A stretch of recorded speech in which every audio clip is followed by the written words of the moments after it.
We have some breaking news right now. The Trump administration is lying to you about the suspect in the National Guard shooting yesterday. The suspect had a CIA ID, worked closely with the Central Intelligence Agency in Kandahar in Afghanistan, and was vetted multiple times, granted asylum by Donald Trump this year.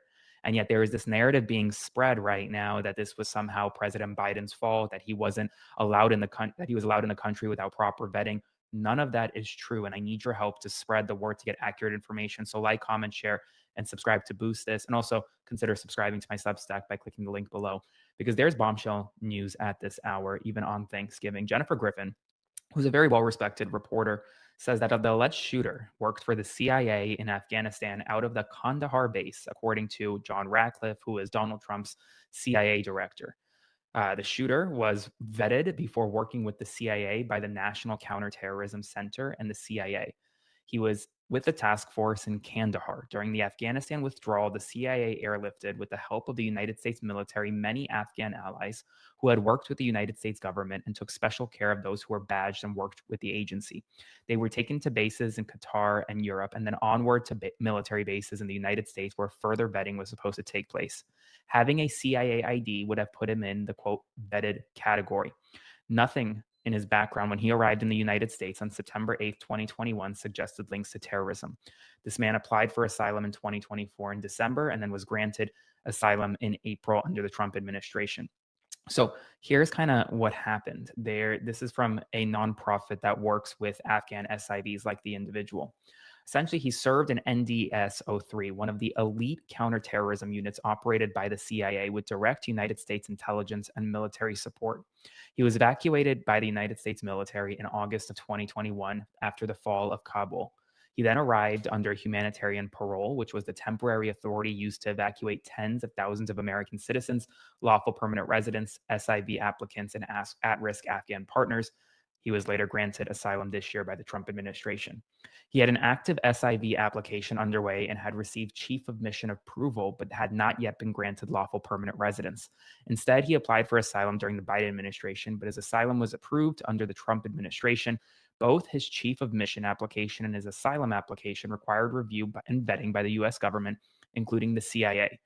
Asylum is a permanent status granted after reviewing identity and background checks, biometric vetting, in-person interviews, and assessment of individual risk and eligibility under U.S. law.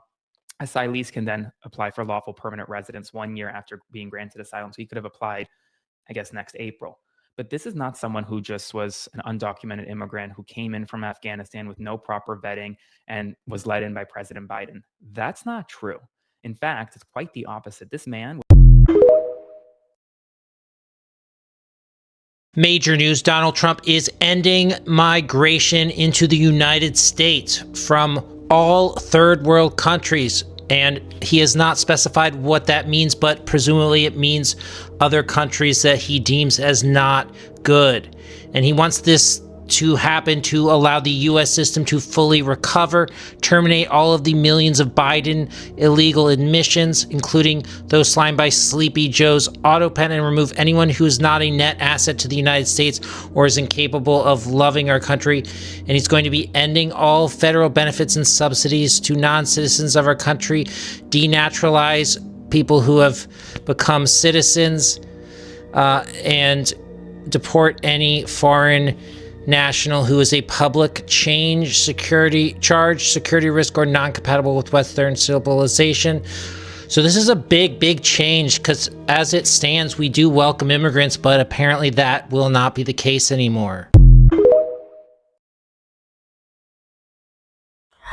Hey guys, welcome back again to this channel, and thank you so much for clicking toward this video. Thank you guys for all the love and for all the support. So let's talk about the guy that is laying out the facts on this national guide shooting suspects like a roadmap. And honestly guys, it is a guilt punch to all those being flying around. So let's talk about it, guys.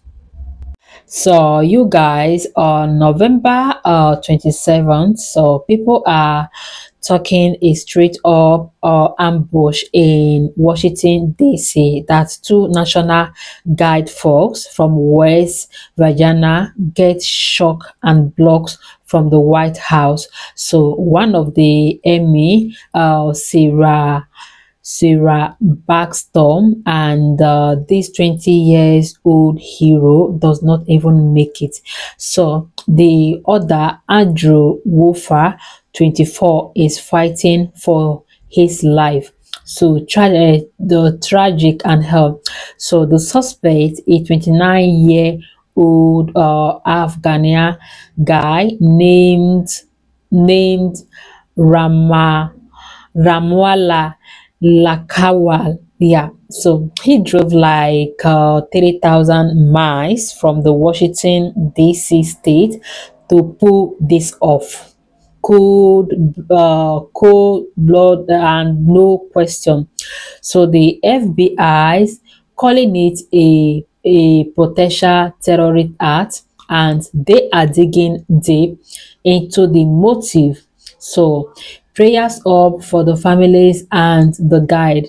Like seriously, guys. So like here where the videos grab you by the collar. So I believe that some of you might have seen this video. So the narrative exploited online and from the Trump camp, and it is really painting this Dodo has some of the random uninvited Afghania who BD just wave through the border like it was a free for all. So anyway, guys, what do you guys think? Please let me know that in the comment section. Donald Trump was just asked if he plans to attend the funeral of Sarah Beckstrom, one of the National Guard troops who was tragically shot in D.C. yesterday and unfortunately lost her life. And his answer is just so gross. Take a look. Stages obviously, but do you plan to attend Sarah's funeral? I haven't thought about it yet, but it certainly is something I could conceive of. I love West Virginia. You know, I won West Virginia by one of the biggest margins of any president anywhere. And it's, you know, these are great people. I love the people of West Virginia. I love the people of our country. But I haven't given it any thought, but it sounds like something I could do, yeah. It's very... So, just to be clear, Donald Trump was just asked about the funeral of a National Guard soldier who was shot and killed. And his response is to talk about his election victory in West Virginia, making the entire answer about himself. This is like typical Trump behavior. He can't go 5 seconds without talking about himself or something positive about himself. And the fact that his answer to the question generally is, I could conceive of going to the funeral, and not just, yes, I'm going to go, is sickening.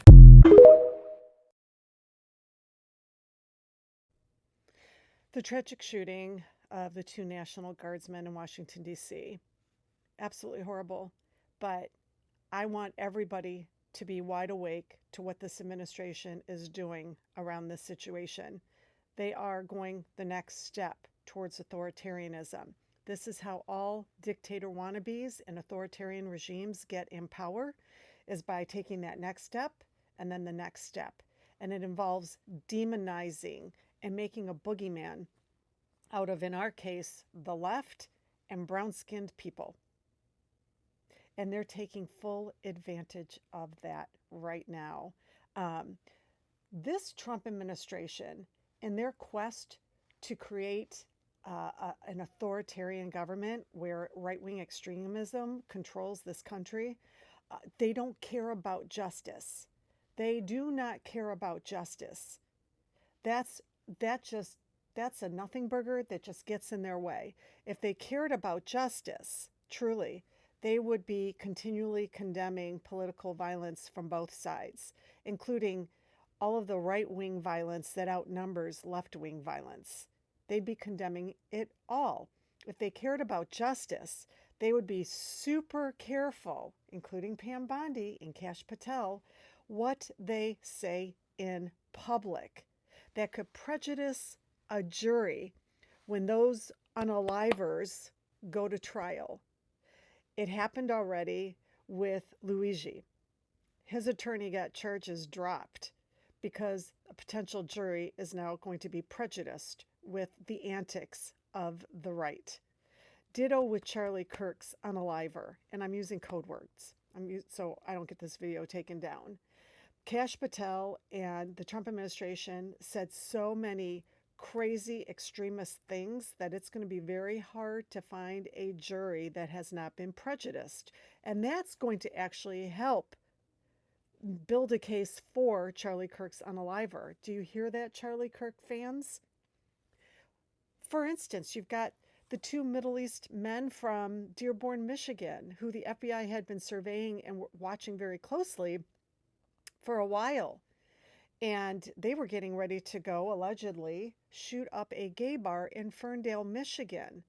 And the FBI agents on the case are extremely angry because the Trump administration, including Kash Patel and Pam Bondi, shut off their mouths, and therefore making it very hard to find a jury that hasn't been prejudiced by the words coming out of the White House.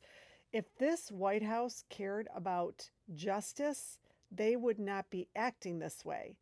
But they're acting this way because these are all things they can grab onto to take authoritarianism to the next step, We're inching closer, guys, and it's no different with what happened to the two National Guardsmen in Washington, D.C.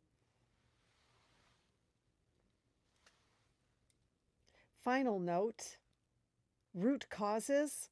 This would have never happened to these two National Guardsmen if we didn't have an administration that was targeting blue cities and blue states, Americans, law-abiding Americans on American soil, because of this administration's goal of reaching an authoritarian level of governing.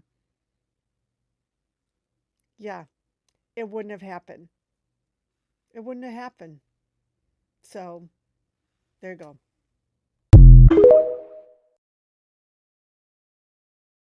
We have some big news right now. The Trump administration is being caught in multiple lies regarding this DC suspect in the National Guard shooting. Jeanine Pirro and other officials in the Trump administration, including the president himself, keep repeating the lie that this 29-year-old suspect was never vetted when he came in from Afghanistan in 2021 under President Biden. But that's completely untrue, and Fox News' Jennifer Griffin completely debunked it. This is someone who worked directly with the United States intelligence officers, the CIA, in Kandahar in Afghanistan. This is a man who had a CIA badge that you only get when you get vetted. This is a man who was vetted for asylum under the Trump administration. He applied December 2024, was vetted and granted in April 2025. He had more vetting than the average person coming into America. This is not a random person a random undocumented immigrant. And yet the Trump administration is using this as a way to crack down on immigration, to spread Islamophobia, and to simply spread lies. But this isn't what actually is happening here, and the people need to know the truth. So I need your help. Spread the word, follow along for more. Last week, the Trump administration, through the Department of Education, refined the list of professional degrees. What was excluded from the list? Nursing, physical therapy, occupational therapy, social work, teaching, public health, physician's assistants, accounting. Now, super coincidentally, all of these professions I just listed are female-dominated. We'll come back to that. So let's talk about what this means, why they say they did it, why they actually did it, and potential impacts. First of all, does the classification really matter? Yes, it does. Classification affects eligibility for federal student loan funding caps. Remember that big, beautiful bill? They increased the caps for professional degrees and they reduced the caps for non-professional degrees. Students in those non-professional degrees might struggle to get financial aid to cover their graduate programs or their advanced practice education. But is this actually going to impact people? Also, yes. Reduced enrollment in those fields, labor shortages in fields that are already experiencing critical labor shortages, more inequality, love that. Rising cost and debt for these students. If you still decide you really want to be in this field, but you can't afford it and you need extra financial aid, who do you turn to? Private loans. This is super important, so we're going to come back to this. What's their reason for doing this? The administration argues that this is about limiting excessive borrowing and preventing unsustainable student loan debt. I'm sure. So let's talk about why they're actually doing this. Like I said before, super coincidentally, these are all female-dominated professions. So for some much-needed context, we need to revisit Project 2025, conservative policy plan backed by the Heritage Foundation. Piggy, of course, said he has nothing to do with it. He's never seen it in his life, but as a reminder, these are the main authors. coincidentally. Right? Does Project 2025 literally say women can't work anymore? No. But the policies sure seem to align with that. Things like cutting childcare support programs, weakening workplace protections for women, drastically limiting reproductive freedom. You can't escape if you're pregnant. Shifting gender policy towards traditional roles. Just get back in the kitchen, babe. All of those changes will make it harder for women, especially moms, to work and become or remain financially independent. So Piggy and his team will say, we never said that. Democrats are crazy. But this isn't about a direct command. It's about creating an environment where traditional gender roles become the only practical option. Now, earlier, I said this. This is super important, so we're gonna come back to this. Private loans. Piggy and his friends loved private loans. Get rid of the possibility of government loans. The government shouldn't be lending money. That's what they'll tell you. Privatize the entire system. Fewer protections, higher interest rates, money straight into their pockets. Simultaneously, they're rolling out these 50-year mortgage loans. Low-income people, you guys can afford this. You can go to school, you can get homes. You'll just be trapped in a cycle of debt for the rest of eternity. You haven't experienced generational wealth, you're gonna experience the opposite. So this doesn't mean that nurses and social workers can no longer be nurses and social workers, and it doesn't take away their licensing. This is all about student loan classification and the funding, and how accessible these programs are to people, mostly women.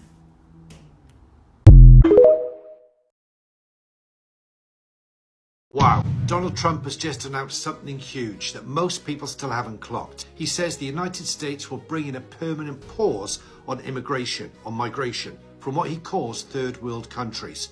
Not a temporary freeze, not a review, a permanent pause. That's one of the toughest positions any modern Western leader has taken on immigration, and the scale of it hasn't sunk in yet. If this goes ahead, it rewrites America's entire approach to who gets in, who stays, and how the system works. Now, Trump says he's doing this because the immigration system is broken beyond repair and that the country needs time to reset. And he's tying this in directly to an attack in Washington where 2 National Guard members were shot. And the suspect, an Afghan, had reportedly entered the US through an early resettlement program. And sadly today, we've learned that one of those guardsmen has now died in hospital. That single fact is going to change the entire political landscape. This is no longer just a debate about policy, it's a national security story, a public safety story, and a leadership story. And when something like this happens on American soil, every politician is forced into a corner. Trump's argument is simple. If the system lets in people it can't properly vet, then the system needs to stop, reset, and restart on his terms. And here's why this matters for the rest of the world. When the US takes dramatic action, other countries feel the pressure to follow. It creates what I call political permission. If America can pause whole categories of migration, why can't Britain? Why can't Europe? Especially when so many people across the West already feel their immigration systems are overwhelmed and not fit for purpose. Trump's already talking about reviewing millions of green card cases, removing federal benefits from non-citizens, and deporting people he says aren't a net asset. That language has set up alarms in the media, but privately a lot of voters agree with that blunt approach, even if they'd never admit it out loud. And that's exactly why this story is blowing up. The mood across the West is shifting. A soldier has now died, the politics has hardened, and the debate has moved into territory governments usually avoid. Whether Trump's pause is legal or ends in court doesn't even matter yet. The signal has been sent, the tough era on borders has started, and America just fired the first shot. What do you think of this? Drop your thoughts in the comments and follow for more news, views, and uncomfortable truths. So guys, thank you so much for watching this video. What do you guys think? Please let me know in the comment section. Please do well to like this video and do well to subscribe to this channel in case you have not subscribed already. What do you guys think? May the soul of the faithful rest in perfect peace, because it's really so unfair that someone could even think of taking another man's life. Just imagine someone who was doing his work diligently without, and this man just came from nowhere and he ambushed these people. May God accept their souls.